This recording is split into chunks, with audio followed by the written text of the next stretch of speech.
சுவாமிகள்லாம் நின்ற நிலையில் நமக்கு அருள் கொடுக்குறாங்க. இதில் ஏதாவது ஜாதக ரீதியாக இதுக்கு ஏதாவது பொருள் இருக்கா? அது எந்த தெய்வமாக இருந்தாலும் பரவாயில்ல. பெருமாள் கோயிலாக இருந்தாலும் சரி, சிவன் கோயிலாக இருந்தாலும் சரி, மேற்கு நோக்கிய தெய்வத்தை போய் தரிசனம் பண்ணிட்டு வந்தால் சனியினுடைய தாக்கம் நான் பார்த்த வரைக்கும் நின்ற திருமேனி. இது எதுக்காக நின்றுட்டு இருக்காங்க? இதுக்கு ஏதாவது ஆன்மீக தகவல் இருக்கா? ஜாதக ரீதியாக ஒரு திசைக்கு அந்த பரிகாரத்துக்காகவே அவர்களுக்காக பிரீத்திக்காக அந்த கோவில் அந்த பக்கம் பார்த்து இருந்தார் நீங்கள் சொன்ன மாதிரி தான்.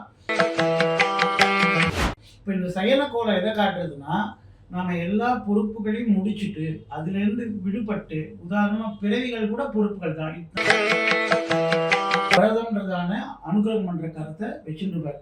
அப்படி அந்த வரத கரத்தோட பெருமாள் இருக்கார், இல்லை அபய கரத்தோட இருக்காருன்னா அந்த பெருமாள் தான் பார்த்தீங்கன்னா நின்ற கோலத்தில் மேக்சிமம் இருப்பாங்க. இப்போ யோக நரசிம்மர்னா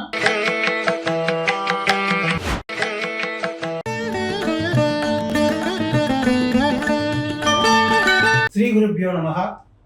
அகத்தியர் அதிர்ஷ்ட ஜோதிடம் நிறுவனர் என் சீதாராமன் அவர்களுடன் இணைந்து உங்கள் கேவி ஸ்ரீதரன். பல காணொலிகளை நீங்கள் வெற்றிகரமாக பார்வையாளராக இருந்து பார்த்து எங்களுக்கு ஆதரவை தந்து கொண்டிருப்பதற்கு முதல்ல உங்களுக்கு நன்றிகளை தெரிவித்துக் கொண்டு, இன்றைக்கி ஒரு புதிய சப்ஜெக்டோட இந்த காணொலியில் சீதாராமன் அவர்களை உங்களோட இணைந்து அடியேன் வரவேற்கிறேன். நமஸ்காரம் சார். வணக்கம் சார். இப்போ இந்த கோவில்களில் பார்த்தீங்கன்னா சுவாமிகள்லாம் மேக்சிமம் கோவில்களில் நின்றபடி தான் அனுகிரகம் பண்ணுறார். அமர்ந்த நிலை இருக்கலாம், படுத்த நிலை இருக்கலாம், சைன திருக்கோலம்னு அந்த மாதிரிலாம் இருந்தால் கூட மேக்சிமம் பார்த்தீங்கன்னா கோவில்களில் சுவாமிகள்லாம் நின்ற நிலையில் நமக்கு அருள் கொடுக்குறாங்க. இதில் ஏதாவது ஜாதக ரீதியாக இதுக்கு ஏதாவது பொருள் இருக்கா அப்படின்றத நீங்கள் பார்வையாளர்களுக்கு தெரிவிக்கணும். நல்ல கேள்வி. அதாவது நின்ற நிலை அப்படின்னா அது ஒரு சப்ஜெக்ட். இப்போ பார்த்தீங்கன்னா ஒரு சில கோவிலில் மேக்சிமம் எல்லா கோவில்லையும் வந்து கிழக்கு முகம்தான். பெருமாள் வந்து சிவன் கோயிலாக இருக்கட்டும், பெருமாள் கோயிலாக இருக்கட்டும், கிழக்கு முகத்தில் தான் இருப்பாங்க. இப்போ நம்ம ஒரு சில கோவில் நீங்கள் பார்த்துருப்பீங்க, மேற்கு நோக்கிய ஈஸ்வரன் கோயில் இருக்குது. உதாரணத்துக்கு நம்ம திருவான்மையூரில் சென்னையில் மேற்கு நோக்கிய சிவபெருமான் மருதீஸ்வரர். அதே மாதிரி வடக்கு பார்த்த குரு பகவான் திருவெற்றியூரில் பார்த்தீங்கன்னா, இந்த மாதிரி ஒரு சில கோவிலெலாம் வந்து பார்த்தீங்கன்னாக்கா இந்த திசைக்குன்னு தெற்கு பார்த்த ஒரு சில கோவிலெலாம் இருக்கும். ரொம்ப ரேர் இதெல்லாம். ஆமாம், இதெல்லாம் வந்து திசையை பார்த்து இருக்கும்போது அந்தந்த பரிகாரத்துக்குன்னு உட்காந்துருக்காங்க பரிகார தேவதைகள். இப்போ வந்து பார்த்தீங்கன்னாக்கா உதாரணத்துக்கு ஒரு மேற்கு அப்படின்னு எடுத்துக்கிட்டோம்னா சனி பகவானுக்கு மேற்கு. அப்போது ஜாதகத்தில் வந்து நிறைய விஷயங்கள், இப்போ ஜோதிட ரீதியாக இந்த பரிகாரம் பண்ணுங்க, அந்த பரிகாரம் பண்ணுங்க, இப்படி பண்ணுங்க, அப்படி பண்ணுங்க, இந்த கோயிலுக்கு போங்க, அந்த கோயிலுக்கு போங்க, நிறைய இருக்குது ஜோதிட ரீதியாக.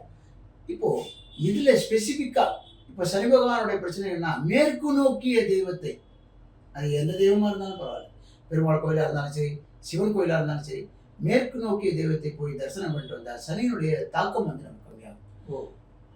இப்போ வடகிழக்கு இப்போ குரு பகவானுடைய தாக்கம் இருக்குது. ஜாதகத்தில் வந்து குரு பகவான் கொஞ்சம் தொந்தரவு, அவர் அஷ்டமத்தில் உட்காந்துருக்கார், அவர் பெரிய நமக்கு பெருசாக ஒர்க் பண்ணல அப்படின்னும் போது அவரை ஆக்டிவேட் பண்ணணும்னாக்கா பல வழிகள் இருக்குது. ஒரு கிரகத்தை வந்து நம்ம ஆக்டிவேட் பண்ணுறதுக்கு பல வழிகள் இருக்குது. இப்போது உதாரணத்துக்கு சார் என்னால் இதெல்லாம் முடியல, நீங்கள் வேறு ஏதாவது எனக்கு சிம்பிளாக சொல்லுங்கன்னா, வடக்கு நோக்கிய தட்சிணாமூர்த்தி, வடக்கு நோக்கிய ஈஸ்வரன், இந்த மாதிரி ஏதாவது கோயில் நீங்கள் போயிட்டு வந்தீங்கன்னாக்கா உங்களுக்கு சீக்கிரமாக பலன்கள் ஏற்படும் அப்படின்னு சொல்கிறது. இப்போ ஜோதிட ரீதியாக நமக்கு ஜாதகத்தில் என்ன பிரச்சனையோ அந்த திசை நோக்கி அமர்ந்த தெய்வத்தை போய் வணங்கிட்டு வந்தால் பலன்கள் சீக்கிரமாக நமக்கு ஏற்படும். பரிகாரம் நம்ம பண்ணுறோம். இப்போ மாத்திரையை வந்து நிறைய சாப்பிட்டாலும் நமக்கு அந்த மாத்திரை வேலை செய்யணும் இல்லையா, உடனே வேலை செய்யணும். அதுக்காக அந்த பலன்கள் வந்து நமக்கு சீக்கிரமாக வேலை செய்யணுன்றது. அந்தந்த திசையை நோக்கி உட்காந்த தெய்வத்தை போய் நம்ம வணங்கிட்டு வந்தாங்க நிச்சயமாக வந்து நற்பலன்கள் மிக எளிதாகவும் விரைவில் ஏற்படும் அப்படின்றது ஜோதிட நம்பிக்கை. இப்போது ஆன்மீகத்தில் நான் ஒரு சின்ன ஒரு சந்தேகம், நேயர்களுக்காக ஒரு கேள்வி கேட்குறேன். இப்போது எல்லா கோவிலும் பார்த்தீங்கன்னாக்கா, இப்போ சிவன் கோயில் போனால் நீங்கள் லிங்கம் வந்து நம்ம உட்காந்தாலையா நிந்தனாலையா நமக்கு தெரியாது. நடராஜர் இருக்கார், ஓகே, கரெக்ட், அது ஒரு ரேர் தான். இப்போ பெருமாள் கோயிலெலாம் பார்த்தீங்கன்னா, இப்போ முருகன் எடுத்துக்கோங்க, பெருமாள் எடுத்துக்கோங்க, விநாயகர் பார்த்தீங்கன்னா மேக்ஸிமம் உட்காந்துட்டு இருப்பார். அம்பாள் கோயிலில் கூட நிறைய சுவாமி வந்து உட்காந்து தான் நமக்கு அருள் புரியுறாங்க. இப்போ முடிஞ்ச வரைக்கும் இப்போ திருப்பதியில் எடுத்துக்கோங்க, பெருமாள் எடுத்துக்கோங்க, நிறைய தெய்வங்கள் வந்து நின்று நமக்கு அருள் பாலிக்கிறாங்க, நிற்கிறாங்க. அதாவது உட்கார்ந்த கோலம். இப்போ சயன கோலம்லாம் ஒரு சில இடம்லாம் இருக்கு. இப்போ ரங்கநாதர் எடுத்துக்கிட்டீங்கன்னாக்கா சயன கோலம். ஆமாம். இது நம்ம நரசிம்மர் எடுத்துக்கிட்டீங்கன்னாக்கா அமர்ந்த கோலம். இப்படிலாம் இருக்கு. இருந்தாலும் நான் கேட்கறது 90% கோவில்ல நான் பார்த்த வரைக்கும் நின்ற திருமேனி. இது எதுக்காக நின்றுட்டு இருக்காங்க? இதுக்கு ஏதாவது ஆன்மீக தகவல் இருக்கா? நிச்சயமா இருக்கு. இப்போ உதாரணத்துக்கு நீங்க சொன்ன மாதிரி சயன கோலம் அப்படின்னும் போது பஞ்சசயனம் அப்படின்னு பஞ்சசயனத்தின் மேலே ஏறி அப்படின்னு ஆண்டாள் திருப்பாவையில் பாடுறா. அந்த மாதிரி பஞ்சசயனம்னு வீரசயனம், புஜங்க சயனம், இப்படிலாம் வந்து அனந்த சயனம்னு படுத்த நிலையிலே சேவை சாதிக்கக்கூடிய பெருமாளே இந்த இத்தனை விதமாக இருக்கு. அப்படி படுத்த நிலையில சில கோவில்களில் பார்க்குறோம். சில கோவில்ல அதுதான் சொல்ல வரேன். சில கோவிலில் பார்த்தீங்கன்னா நீங்கள் சொன்ன மாதிரி இப்போ நரசிம்மர்லாம் யோக நரசிம்மர்னு யோகத்தில் அமர்ந்த நிலையில இருக்காரு. அதே மாதிரி சுகாசனத்தில் பட்டாபிராமர் சீதையை பக்கத்தில் மடியில் அமர்த்தி வச்சுட்டு அந்த மாதிரி உட்காந்துருக்காரு. இதெல்லாம் அமர்ந்த திருக்கோலங்களை நம்ம பார்க்குறோம். அப்புறம் நின்ற திருக்கோலம் பார்த்தீங்கன்னா பார்த்தசாரதி பெருமாள் நின்றுருக்கார், திருப்பதி மலைமையில சுவாமி நின்றுருக்கார், அந்த மாதிரி நிறைய இடங்கள்ல நின்றுருக்காரு. ஸோ இந்த மாதிரிலாம் பார்க்குறோம். இது வந்து ஏன் இந்த மாதிரி இருக்குது, இதில் மேக்ஸிமம் ஏன் நின்றுட்டு இருக்காரு அப்படின்றது தான் நீங்கள் கேட்கலாம். இதில் பார்த்தீங்கன்னா நீங்கள் எப்படி ஜாதக ரீதியாக ஒரு திசைக்கு அந்த பரிகாரத்துக்காகவே அவர்களுக்காக பிரீத்திக்காக அந்த கோவில் அந்த பக்கம் பார்த்து இருந்தார் நீங்கள் சொன்ன மாதிரி தான் இதுவும்.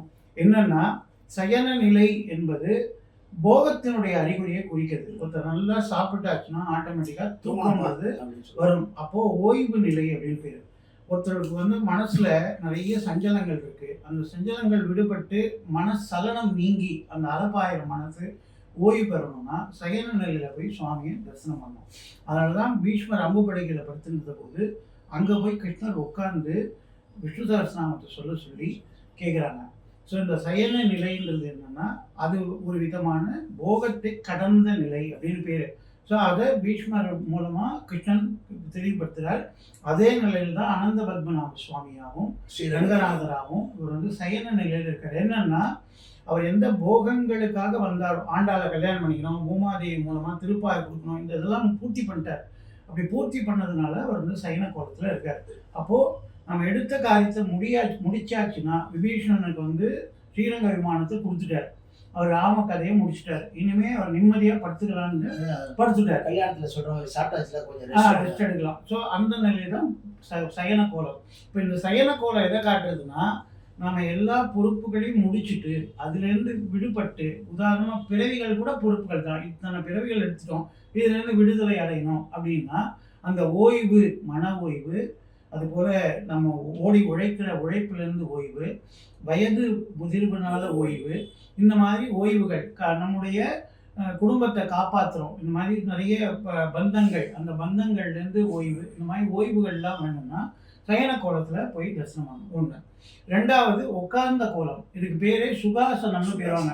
இப்போ உதாரணமாகவே ஒரு பஸ்ஸில் நீங்கள் போகிறீங்க, அது ஷார்ட் டிஸ்டன்ஸாக இருக்கட்டும், தூரமான டிஸ்டன்ஸாக இருக்கட்டும், உட்காரத்துக்கு ஒரு சீட்டு கிடைக்காதான் அலப்பாய்வாங்க. ஓடி போய் உட்காரோம், வேறு வழியே இல்லைன்னா நின்றுண்டாவது போகலான்னு சொல்லிட்டு போகிறது இருக்குது. ஆனால் சில சமயம் ஃபுல்லாகிடுச்சுன்னா என்ன நினைக்கிறாங்கன்னா இது கடைசி வரை நின்று தான் போகணும், அதனால் அடுத்த பஸ்ஸில் போனால் உட்காந்து போகலாம் அப்படின்னு வெயிட் பண்ணியாவது போகிறாங்க. அப்போ என்னென்னா ஒரு சுகம் தேவைப்படுது. அந்த சுகத்துக்கான கோவில்கள் தான் அமர்ந்த திருக்கோவில்.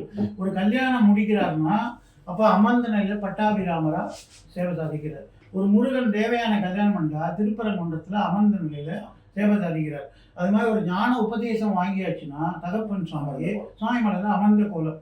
அப்போது என்னன்னா ஒரு சுகம் வரும்போது, செய்ய முடியாத ஒரு காரியத்தை முடித்து அந்த பொறுப்புகளை வெற்றிகரமாக முடிச்சோன்னு ஒரு சுகம் வரும்போது, வேலை முடித்த சுகம் வரும்பொழுது செட்டில் ஆகிட்டோம் அப்படின்றதான இது பார்த்தீங்கன்னா, ஒரு ஜாப் கிடைச்சி செட்டில் ஆகிட்டேன், ஒரு வீடு வாங்கின கனவு செட்டில் ஆகிட்டேன், இந்த மாதிரி ஒரு செட்டில்மெண்ட் வரும்போது சுகாசனம். அப்போ அந்த மாதிரி கோவில்களில் போய் நம்ம பிரார்த்தனை செலுத்தணும். இது அமர்ந்த கோலம். மூணாவது பார்த்தீங்கன்னா நின்ற கோலம். இது ஏன் மேக்சிமம் நின்ற கோலத்தில் இருக்காங்க அப்படின்னா அதுக்கு அவசர கோலம்னு பேர். ஒரு பக்தனை காப்பாற்றணும்னா சுவாமி உடனே ஓடி வர்றாரு. இன்னைக்கும் திருவல்லிக்கணி பார்சாதி கோயிலில் பார்த்தீங்கன்னா பார்சாதி குடும்பத்தோடு நின்றுட்டு இருக்காரு. பக்கத்தில் ருக்மிணி பிராட்டி இருக்காங்க, பலராமன் அண்ணா இருக்காரு, தம்பி சாத்தியகி இருக்காரு, அப்புறம் அனிருத்தன் இருக்கார், அப்புறம் வந்து அவ குடும்பமே அங்கே நின்றுட்டு இருக்கு. அப்படி இவ குடும்பத்தோடு ஏன் நிற்கிறாருன்னா இவ மனிதருடைய குடும்பத்தை நான் காப்பாற்றணும்னு உடனே சுவாமி ஓடி வந்து வரம் கொடுக்குறார். இன்னைக்கும் பாத்தீங்கன்னா எல்லா கோவில்லையும் திருவேங்கட மலை முனக்கொண்டு சுவாமி சங்கு சக்கரத்தை கை மேல தூக்கின்றார். பார்சாதி நீங்க பாத்தீங்கன்னா வலது கைக்கு மாற்றி இடது கையில இருக்கிற சங்க வலது கைக்கு மாற்றிட்டு அவர் கையிலேயே பிடிச்சுன்னு ரெடியா இருக்கு. ஏன்னா அவர் பார்த்த சாரதி அர்ஜுனனுக்கு போர்க்கோளத்துல அவனை தன்னை நம்பினோட காப்பாத்துறேன்னு சொல்லுறார். சர்வதர்மான் பரிசுரட்ச மாமேகம் சரணன்பஜா அகன்பா சர்வபாபேபியோமி மோக்ஷயிஷ்யாமி மாசுஜகா. நம்பினோனை காப்பாத்தின அவசரத்தினால அந்த சங்கை அப்படி எடுத்து ஊது அவகாசம் இருக்காது, ரெடிமேடா அப்படி எடுத்து டக்குன்னு ஊதணும். இதே மாதிரிதான் வரதராஜனும் பார்சாய் கோயிலில் பார்த்துட்டோம்னா ஆவேச கோலம்னு பேரு.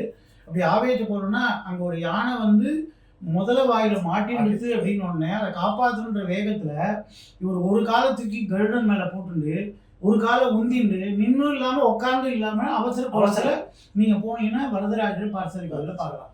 ஸோ இது என்னன்னா அவசர கோலம் பக்தனை காப்பாற்றுறதுக்காக ஓடி வருது ஒண்ணு. இன்னொன்னு என்னன்னா ஒருத்தனுக்கு கேட்கக்கூடியதை நான் நின்று தருவேன். நிறைய பேர் என்ன சொல்லுவாங்கன்னா நீ இங்கேயே நிற்கணும் நிலையா இருக்கணும் அப்படின்ற. உப்பிலியப்பன் பெருமாள் எப்படி வந்தாருன்னா உங்களுக்கு தெரியும். அவர் வந்து தன்னுடைய பூமாதேவி குழந்தைய கல்யாணம் பண்ணி கொடுக்கணும்னா உன் குழந்தைய நான் கல்யாணம் பண்ணிட்டு நான் 5 வயசு குழந்தை அவளுக்கு உப்பு போட்டு சமைக்க தெரியாதுன்னாலும் அவள் விரதப்படி அதே விரதமா வச்சு நான் காப்பேன்னு எனக்கு சொன்ன மாதிரியே கல்யாணம் நடத்தி வைக்கணும்னா அன்னில சுவாமி நின்றுறாரு. அங்க கல்யாணம் முடிச்சா கூட அமர்ந்த கோலம் இல்லை நின்றுறாரு. ஸோ நிற்கிற நிலைன்றது என்னன்னா நம்ம கேட்குற பிரார்த்தனையை உடனே தரக்கூடிய வரம் தரும் பெருமாள் அப்படின்னு பேர். வரம் தரத்துக்காக தான் வரத கஷ்டத்தோடைய இப்போ நிற்கிற பெருமாள்லாம் பார்த்தீங்கன்னா வரதம்ன்றதான அனுகிரகம் பண்ற கரத்தை வச்சுருப்பார். அப்படி அந்த வரத கரத்தோட பெருமாள் இருக்கார் இல்லை அபய கரத்தோடு இருக்காருன்னா அந்த பெருமாள்லாம் பார்த்தீங்கன்னா நின்று கோலத்தில் மேக்சிமம் இருப்பாங்க. இப்போ யோக நரசிம்மர்னா அவர் ரெண்டுமே திருவடியை காட்டிட்டு இருக்கார். வரத அபயம்னா அவர் காட்டுறது இல்லை. அது மாதிரி நம்ம வந்து ஒரு அபய பிரதானமோ இல்லை வரம் தரணும்னால பக்தருக்காக எளிவந்த பெருமாளா இறங்கி வரும்போது உன்னோட நான் இருக்கேன் அப்படின்னு நின்று காட்டுறதா சொல்ற. இப்போ நமக்கு தேவை என்னன்னா எந்த ஆபத்துனாலும் ஒரு குந்திக்கிட்ட எல்லாம் முடிச்சுட்டு நான் வைகுண்டத்துக்கு போட்டுமான்னு கேட்ட உடனே உனக்கு என்ன வரம் கேட்டுன்னு கேட்டா கட்டத்தை கொடுன்னு கேட்டாலாம். ஏன்னா கட்ட இருந்த வரைக்கும் கண்ணா நீ கூட இருந்த முடிச்சுட்டேன்னொன்னா வைகுண்டம் கிளம்பிட்ட பத்தியா, அதனால நீ வரணும்னா கட்டத்தை கொடுக்கணும். அப்ப என்னன்னா நாம கட்டம்னா கடவுள் வந்து நிற்பார் அப்படின்னா கடவுளை நம்பினோம் கைவிடப்படுவார் சொல்லுவார். இந்த கோலத்துல இருக்கிறவர் உடனே ஓடி வருவார், உடனே வருவார், வரம் தருவார். அதுதான் நமக்கு தேவை. மேக்சிமம் நம்ம வந்து நிம்மதின்றது பார்த்தீங்கன்னா 99 பேர் கட்டம் சொல்கிறான், ஒருத்தன் தான் நிம்மதி சொல்கிறான். அது மாதிரி சுகமாக செட்டில் ஆகிட்டேன்றது 99 பேர் கட்டம் சொல்கிறான், ஒருத்தன் தான் செட்டில் ஆகிட்டேன்னு சொல்கிறான். அப்போ அதனால 100க்கு ஒரு கோவில் தான் சுகாசனம் அந்த சயனாசனம்லாம் இருக்கு. ஆனால் 99% கட்டங்களோடு இருக்கிறதுனால இந்த கட்ட நிவர்த்திக்காக சுவாமி நின்று நமக்கு அனுகிரகம். அற்புதம், ரொம்ப அற்புதமான ஒரு விளக்கத்தை கொடுத்தீங்க. சுவாமி ஏன் நின்றுட்டு இருக்காரு, எப்படி வந்து பல பேர் வந்து சந்தேகம் இருக்கு எல்லா கோயிலையும் பெருமாள் ஏன் நின்றுட்டு இருக்காரு அப்படின்றதுக்கு ஒரு அருமையான ஒரு கருத்து விளக்கத்தை கொடுத்தீங்க. அதே மாதிரி ஜோதிட ரீதியா இந்தந்த திசையில பெருமாள் இருந்தா என்னென்ன பரிகார ஸ்தலமா அவர் நின்றாலும் சரி உட்காந்தாலும் சரி, அது வந்து நின்ற விஷயத்துக்கு நீங்க சொன்னது இன்னும் வேகமா நின்ற பரிகாரத்துல இன்னும் வேகமா சீக்கிரமா வந்து நமக்கு நம்ம எல்லா கட்சத்தையும் போக்குவார் அப்படின்ற ஒரு அருமையான விளக்க நம்பிக்கையை கொடுத்ததுக்கு ரொம்ப ரொம்ப ரொம்ப நன்றி. இந்த பதிவு உங்களுக்கு பிடிச்சதுன்னா ஷேர் பண்ணுங்க, லைக் பண்ணுங்க, சப்ஸ்கிரைப் பண்ணுங்க, மறக்காம பெல் பட்டனை கிளிக் பண்ணி வச்சுக்கோங்க. நன்றி. நன்றி.